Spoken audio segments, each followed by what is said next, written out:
Good morning and welcome to all of you. Today's topic is present perfect continuous tense. आप सभी को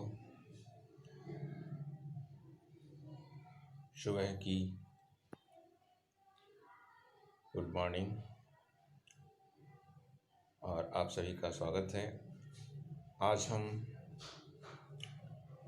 tense के अंतर्गत present perfect tense के बारे में जानेंगे। प्रेजेंट परफेक्ट टेंस, इसकी पहचान क्या है? जो प्रेजेंट परफेक्ट टेंस है, इसके अंतर्गत जो आपके सेंटेंस होते हैं उनके एंड में चुका है, चुकी है, चुके हैं आदि सब आते हैं।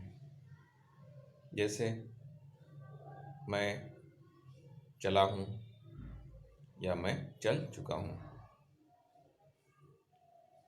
या मेरी माताजी खाना पका चुकी हैं, सचिन ने एक और शतक लगा लिया है, मैंने कभी भी शराब का उपयोग नहीं किया है। तो इस प्रकार हम देख रहे हैं प्रेजेंट परफेक्ट टेंस में जो आपके सेंटेंस होते हैं, उस सेंटेंस के अंत में चुका, चुकी, चुके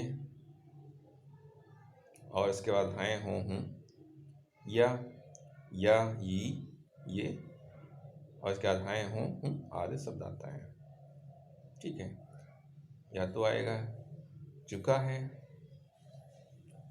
या चुकी है, या चुके हैं, या फिर या है, ये है और ये है। ये शब्द यदि वाक्य के अंत में आते हैं तो ऐसे वाक्य आपके जो प्रेजेंट परफेक्ट टेंस के अंतर्गत आते हैं।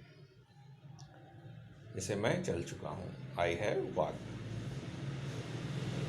अब जो प्रेजेंट परफेक्ट टेंस में है, इसमें वर्ब जो होती है, इससे हमें ये पता चलता है कि कोई भी कार्य जो वर्तमान समय में किया जा रहा है वो अभी पूरा नहीं हुआ है। अब देखते हैं इसके आगे क्या पहचान होती है। जो हमारा वर्क होता है उसकी सूचना हमें मिलती है। To show a completed action with an indefinite point of time in the immediate past। यहाँ पर जो आपका समय होता है उसके बारे में एक निश्चित निर्देश होता है। जैसे मेरी माताजी खाना पका चुकी हैं, my mother has cooked the food, अर्थात मेरे माता द्वारा खाना बनाया जा चुका है। या राम ने अभी अभी अपना गृह कार्य पूरा कर लिया है, सचिन ने एक और शतक लगा लिया है। To show a completed action in an unfinished period of time. इसके अतिरिक्त जो कार्य होता है वो उसके संपूर्ण होने के बारे में, जो कि अनफिनिश्ड होता है, जो अभी पूरी तरीके से समाप्त नहीं हुआ, इस प्रकार के समय के बारे में जो सूचना दी जाती है वो भी आपका प्रेजेंट परफेक्ट टेंस आता है। जैसे मेरे पिताजी आज सुबह से 2 कॉफ़ी पी चुके हैं, या मैंने भी कभी भी शराब का उपयोग नहीं किया, I have never use liquor. या to show an action which is continued up to the present, या जो कार्य चल रहा होता है वर्तमान समय में उसके बारे में भी इस प्रकार वाक्यों में सूचित किया जाता है। मुझे यहाँ रहते 10 साल हो गए हैं, I have lived here for 10 years। इसका दूसरा अर्थ हो सकता है I am still living here.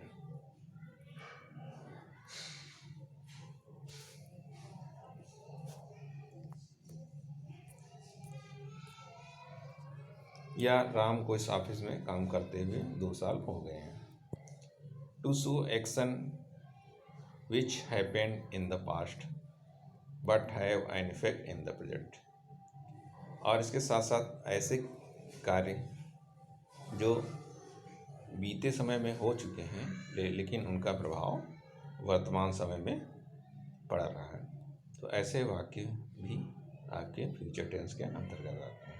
जैसे राम अपनी साइकिल धो चुका है, Ram has washed his bicycle. या इसी को दूसरे टाइप में कह सकते हैं, नाउ इट इज़ क्लीन। या मेरी माता जी ने आपके लिए चाय बना ली है, my mother has prepare T for you. इसी को दूसरे टाइप में कह सकते हैं, now it is on the table. अब आता है ये आपके प्रेजेंट परफेक्ट टेंस, इसका ट्रांसलेशन करते हैं। तो सबसे पहले इसमें आपके अफर्मेटिव सेंटेंस आते हैं। अफर्मेटिव सेंटेंस का ट्रांसलेशन हिंदी से इंग्लिश करने के लिए क्या नियम है? सबसे पहले हम सब्जेक्ट लिखते हैं, उसके बाद हैज़ या हैव का प्रयोग करते हैं, फिर वर्ब की थर्ड फॉर्म, और उसके बाद ऑब्जेक्ट, और फिर अदर्स।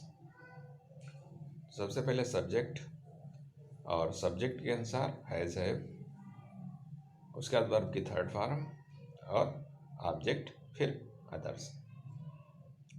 अब आपकी जो हेल्पिंग वर्ब हैज़ हैव है वो किस तरह प्रयोग की जाती है? तो आई वी और प्लूरल वर्ब जो नाउन प्रोनाउन है उसके साथ हम हैव का प्रयोग करते हैं। ही सी इट, और आपके जो सिंगुलर नाउन है उसके साथ आपका हैज़ का प्रयोग किया जाता है।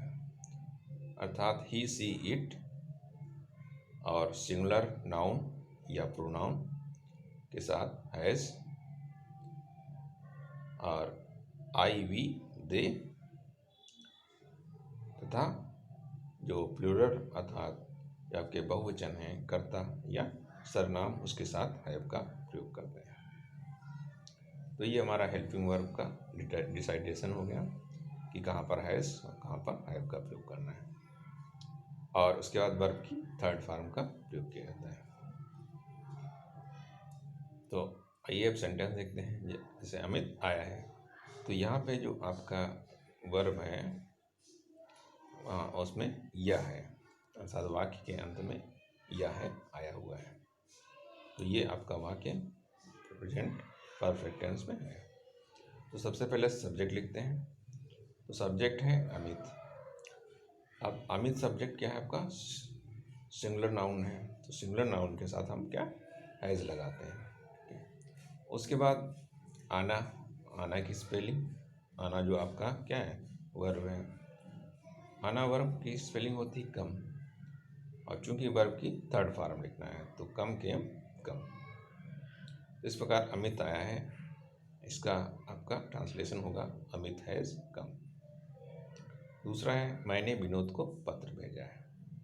यहाँ पे सब्जेक्ट है मैंने, और वर्ब है भेजा है, और आपके ऑब्जेक्ट हैं विनोद और पत्र। तो सबसे पहले सब्जेक्ट, सब्जेक्ट क्या है? आई। तो आई के साथ हमारा जो हेल्पिंग वर्ब हैज़ है में से क्या लगेगी? हैव लगेगी, तो आई हैव। उसके बाद आपकी वर्ब है भेजना, तो भेजना की स्पेलिंग होती है सेंड, और इसकी थर्ड फॉर्म जो हो जाएगी वर्ब की वो सेंट। और क्या भेजा है? एक पत्र भेजा है, तो ए लेटर। और किसको भेजा है? टू विनोद। तो इस प्रकार मैंने विनोद को पत्र भेजा है। इसका आपका अनुवाद क्या होगा? जब हम मैंने विनोद को पत्र भेजा है, इसका ट्रांसलेशन करेंगे तो क्या होगा?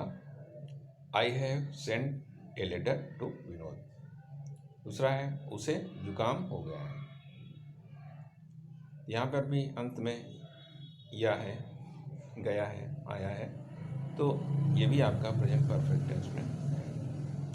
अब इसमें आपका सब्जेक्ट क्या है, उसे अर्थात ही, और वर्ब है होना, ठीक है, और आपका ऑब्जेक्ट है जुकाम अर्थात ठंडी। तो सब्जेक्ट ही के साथ हम हैज़ का प्रयोग करते हैं, और वर्ब है गार्ड, जो आपकी थर्ड फॉर्म गार्ड, और जुकाम का अर्थ है कोल्ड, ये ठंडी जिसको कहते हैं, तो उसे जुकाम हो गया, इसका ट्रांसलेशन होगा he has got a cold. अब अगला है उसे बुखार आ गया, तो ही हैज़ गॉट ए फीवर।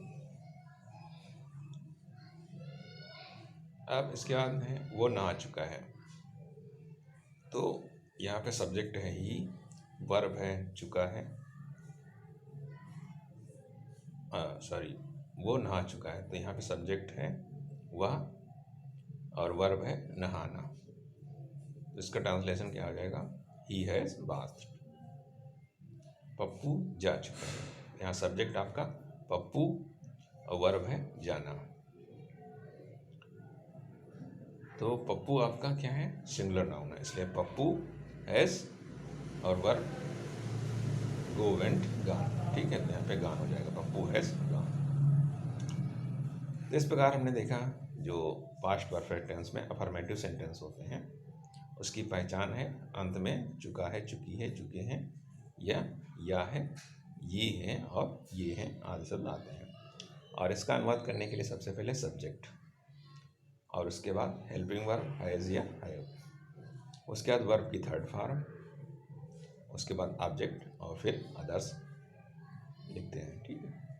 और इसमें हैज़ हैव का प्रयोग कैसे करते हैं, तो हैज़ आपका ही, सी, इट और सिंगुलर नाउन या प्रोनाउन, तथा हैव का प्रयोग आई, वी, दे के साथ साथ प्लूरल आपके जो सब्जेक्ट ऑब्जेक्ट होते हैं उसके साथ, सब्जेक्ट नाउन या प्रोनाउन उसके साथ करते हैं। अब आते हैं नेगेटिव सेंटेंस। तो आपके प्रेजेंट परफेक्ट टेंस में नेगेटिव सेंटेंस का अनुवाद करने के लिए क्या करते हैं, तो यहाँ पर भी आपका जो है अफर्मेटिव सेंटेंस की तरह ही प्रोसेस रहता है, बस अंतर इतना आ जाता है जब हम हेल्पिंग वर्ब लिखते हैं उसके बाद नॉट का प्रयोग कर देते हैं, ठीक है। अर्थात जो नेगेटिव सेंटेंस होते हैं पास्ट परफेक्ट टेंस में, उसमें हेल्पिंग वर्ब हैज़ हैव और वर्ब की थर्ड फॉर्म के बीच नॉट का प्रयोग करते हैं। इसके अतिरिक्त सारा प्रोसेस वही अफर्मेटिव सेंटेंस की तरह रहते हैं। तो इस प्रकार क्या चेंज हो जाता है, तो past perfect present perfect tense के नेगेटिव सेंटेंस का ट्रांसलेशन करने के लिए सबसे पहले हम सब्जेक्ट लिखते हैं, फिर सब्जेक्ट के अनुसार हेल्पिंग वर्ब हैज़ या हैव का प्रयोग करते हैं, उसके बाद नॉट का प्रयोग करते हैं, उसके बाद वर्ब की थर्ड फॉर्म, और उसके बाद ऑब्जेक्ट, फिर अदर्स का प्रयोग करते हैं। तो जैसे वाक्य है अमित नहीं आया है, तो सबसे पहले सब्जेक्ट लिखा अमित, और अमित चूँकि आपका सिंगुलर नाउन है जिसके साथ आपकी हेल्पिंग वर्ब हैज़, और उसके बाद नॉट का प्रयोग, और फिर आना की जो आपकी वर्ब है उसकी थर्ड फॉर्म कम हो जाएगी। इस प्रकार अमित नहीं आया है, इसका ट्रांसलेशन होगा अमित हैज़ नॉट कम। या दूसरा आपका मैंने विनोद को पत्र नहीं भेजा है, यहाँ सब्जेक्ट हो गया मैंने अर्थात आई, और भेजना की आपकी सेंड होती है जिसकी थर्ड फॉर्म सेंड हो जाएगी, और आपका ऑब्जेक्ट है ए लेटर, और अतिरिक्त है विनोद। तो मैंने विनोद को पत्र नहीं भेजा, इसका ट्रांसलेशन हो जाएगा I have not send a letter to Vinod. उसे जुकाम नहीं हुआ, तो ही has not got a cold. या अगला है उसे बुखार नहीं आया है, तो इसका क्या हो जाए, ही has not got a fever. या वो नहीं नहा चुका है, तो ही हैज़ नॉट बॉथ। अगला है पप्पू नहीं जा चुका है, तो पप्पू हैज़ नॉट गॉन। तो इस प्रकार हमने देखा प्रेजेंट परफेक्ट टेंस के नेगेटिव सेंटेंस में ट्रांसलेशन करने के लिए सबसे पहले सब्जेक्ट और उसके बाद सब्जेक्ट के अनुसार हैज़ हैव, फिर नॉट और उसके बाद वर्ब की थर्ड फॉर्म प्लस ऑब्जेक्ट और उसके बाद अदर्स का प्रयोग करते हैं। अब आते हैं तीसरे प्रकार के वाक्य। ठीक है, तो तीसरे प्रकार के वाक्य क्या इंटरोगेटिव सेंटेंस होते हैं। अब इस प्रकार के आपके जो वाक्य होते हैं इंटरोगेटिव अर्थात प्रश्नवाचक वाक्य, उसका हम ट्रांसलेशन करने के लिए क्या करते हैं, तो सबसे पहले जो आपके डब्ल्यू वर्ड होते हैं अर्थात प्रश्नवाचक शब्द होते हैं उनको लिखते हैं और उसके बाद हैज़ या है, फिर सब्जेक्ट, फिर वर्ब की थर्ड फॉर्म और उसके बाद ऑब्जेक्ट, फिर अदर्स। अब यदि आपका जो है प्रश्नवाचक वर्ड जो है वो अगर बीच में आया है तो उसे सबसे पहले लिखेंगे, उसके बाद हैज़ है, फिर सब्जेक्ट, फिर वर्ब, फिर ऑब्जेक्ट, फिर अदर्स। और यदि वाक्य की शुरुआत प्रश्नवाचक शब्द से होती है तो हेल्पिंग वर्ब हैज़ हैव का प्रयोग करेंगे, उसके बाद सब्जेक्ट, फिर वर्ब की थर्ड फॉर्म और ऑब्जेक्ट प्लस अदर्स का प्रयोग करेंगे। तो आइए देखते हैं सबसे पहले अमित कब आया है।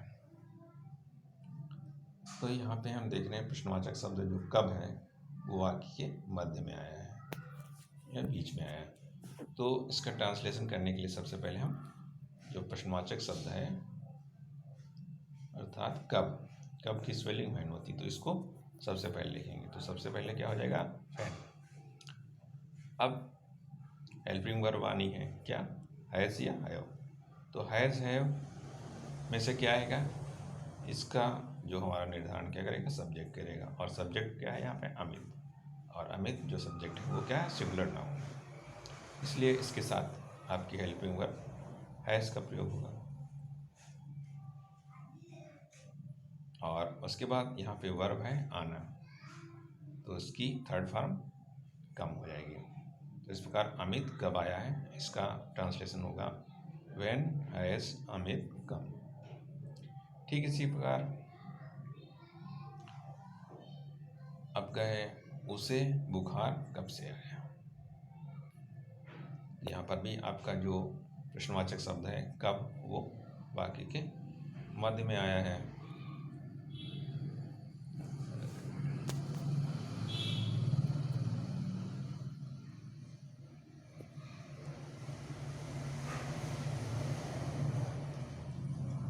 उसे बुखार कब आया है, तो यहाँ पे आपका जो कब शब्द प्रश्न आपके वाक्य के सेंटर में आया है।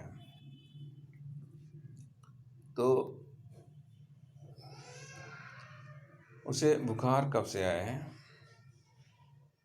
तो इसका आपका प्रश्नवाचक वर्ड है कब जो कि आपके वाक्य के बीच में आया है। तो इसे सबसे पहले लिखेंगे टू व्हेन और इसमें आपका क्या हो जाएगा, अरे यार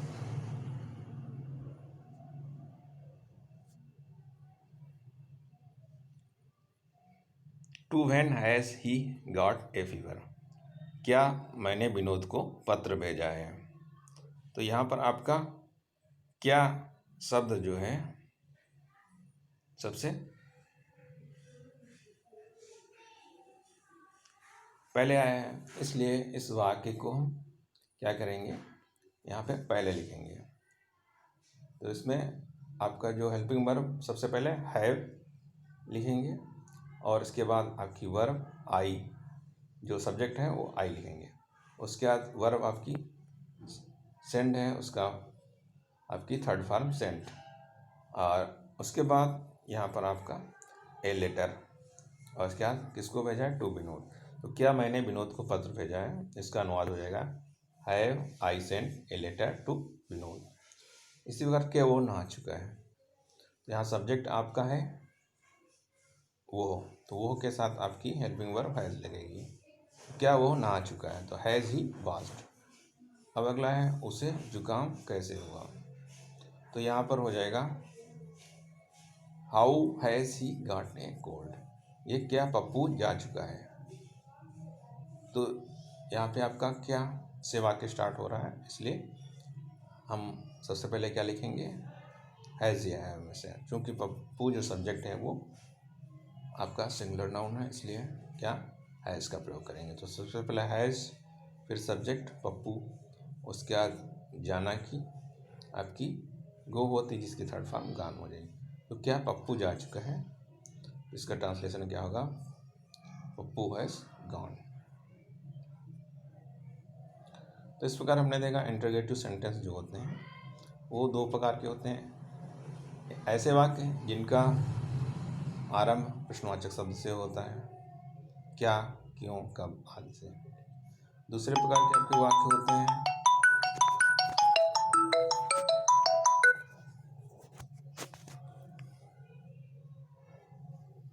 जिनका आरंभ, जिनके वाक्यों में बीच में आपका प्रश्नवाचक शब्द आता है। तो इनका अनुवाद करने के लिए क्या करते हैं, सबसे पहले आपका डब्लू वर्ड, उसके बाद हैज़ या हैव, फिर सब्जेक्ट प्लस वर्ब की थर्ड फॉर्म प्लस ऑब्जेक्ट और प्लस अदर्स का प्रयोग करते हैं। तो इस प्रकार आज हमने प्रेजेंट परफेक्ट टेंस के बारे में जाना। तो प्रेजेंट परफेक्ट टेंस में जो आपके अफर्मेटिव सेंटेंस होते हैं उसका ट्रांसलेशन करने के लिए सब्जेक्ट और उसके बाद सब्जेक्ट के अनुसार हैज़ हैव और उसके बाद वर्ब की थर्ड फॉर्म प्लस ऑब्जेक्ट और प्लस अदर्स का प्रयोग करते हैं। और नेगेटिव वाक्यों में का ट्रांसलेशन करने के लिए सबसे पहले सब्जेक्ट, फिर उसके अनुसार हैज़ या हैव, फिर नॉट और उसके बाद वर्ब की थर्ड फॉर्म प्लस ऑब्जेक्ट और उसके बाद प्लस अदर्स। अब है इसके बाद इंटरोगेटिव सेंटेंस, प्रश्नवाचक वाक्य। तो इसमें यदि आपके प्रश्नवाचक शब्दों से वाक्य की प्रारंभ हो रहा है तो सबसे पहले हेल्पिंग वर्ब हैज़ या हैव, उसके बाद सब्जेक्ट प्लस वर्ब की थर्ड फॉर्म और उसके बाद ऑब्जेक्ट तथा अदर्स का प्रयोग करते हैं। यदि प्रश्नवाचक शब्द वाक्य के बीच में आया है तो सबसे पहले प्रश्नवाचक शब्द लिखते हैं, उसके बाद हैज़ या हैव लिखते हैं, फिर सब्जेक्ट और उसके बाद वर्ब की थर्ड फॉर्म प्लस ऑब्जेक्ट और उसके बाद अदर्स का प्रयोग किया जाता है। तो इस प्रकार हमने आज प्रेजेंट परफेक्ट टेंस के बारे में जाना। आगे हम प्रेजेंट परफेक्ट कंटिन्यूअस टेंस के बारे में जानकारी प्राप्त करेंगे। तो आप सभी का आज की क्लास के लिए धन्यवाद एंड गुड डे।